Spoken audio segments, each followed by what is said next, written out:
Hello my dear friends, today we are going to learn something new about the blockchain.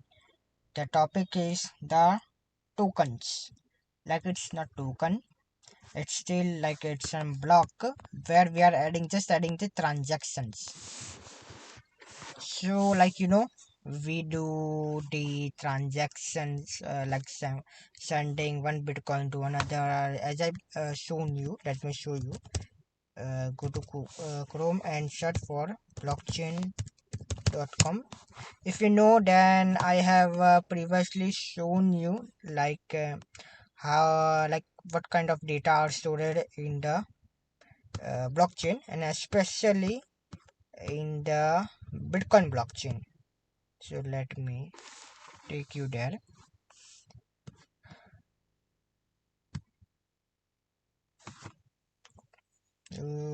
So here you can see all detail of the block are here stored.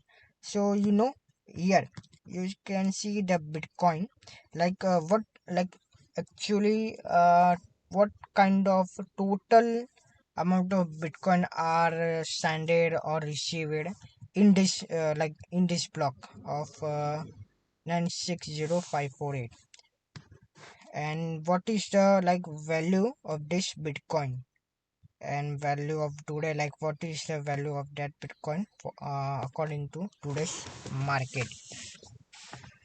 So also you can see some difficulty now on is where I explained you these terms previously. So just like that, you can see some transaction are there. The tx transaction, like this tx are, you can see some transaction right now. Just take it as transaction. So in the block 1, let me give you example. Suppose $4.27 are like eligible, send $4.27 to Jane. Okay, so let me change to 4.27 to 6. So you see, just changing from 7 to 6, the hash is changing. I also seen the 256 256 algorithm, SHA 256 algorithm is there.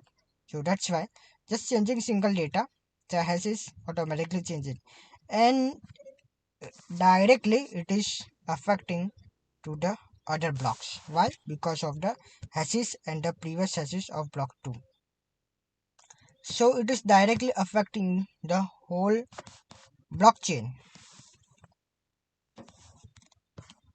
So just changing the one transaction on the block 1, it will automatically affect block 2, 3 and so on. But what if I the block 1 and block 2 is totally good, is totally working, but here if I change it from $5 to, let's say, 5.01, so you can see the block 1 and block 2 is good, is verified and is successfully added to the block. But after the block 3, it is not verified and it's not genuine. Why? Because you have changed in the block 3, and that's why the hashes of the block 3 is changed, and the block 4, the previous hashes of the hash of block 3 is, that's why changed, and then so on. But here no data of the block 3 are stored to the block 3, no data or no any hashes or nothing are related to block 2. So there is nothing changed in the block 2, and there is nothing no disrupting to the block 2. So that's why block 2 is completely unaffected from the block 3. But after the block 3, the block 4 and 5 is completely affected and completely disrupted. So that's why the interrupted block will only, it will only impact the block that will added to the blockchain, but the previous block will not affected by the interrupted block. So once the added more block will added, the more and more the blockchain will become interrupted. But there is one solution. Once the blockchain find that there is something interrupted in the blockchain, the blockchain will automatically remove that block. Yeah, you hear right. Blockchain will automatically remove that block to stop in so that it can't interrupt, it can't interrupt the other blocks. And this things can in the in the past, there are many projects or many blockchain are also interrupted by this. So that's why if the blockchain find any block interrupting or any disturbing data or like that, then blockchain will automatically remove to safeguard its blockchain, so no any other block will be interrupted. So here, if I mine 4, so you see the data is changing automatically. But if I mine right now block 3, you see the block 4 and 5 become disturbed. Why? Because the hashes of the block 3, the hashes of the block 3 is not matching with the hashes of previous hashes of the block 4. You can't see the change because the change must be on the some last, let me see. Yeah, the change must be on the something on one single digit or like that. You see, now it's verified and successfully genuine.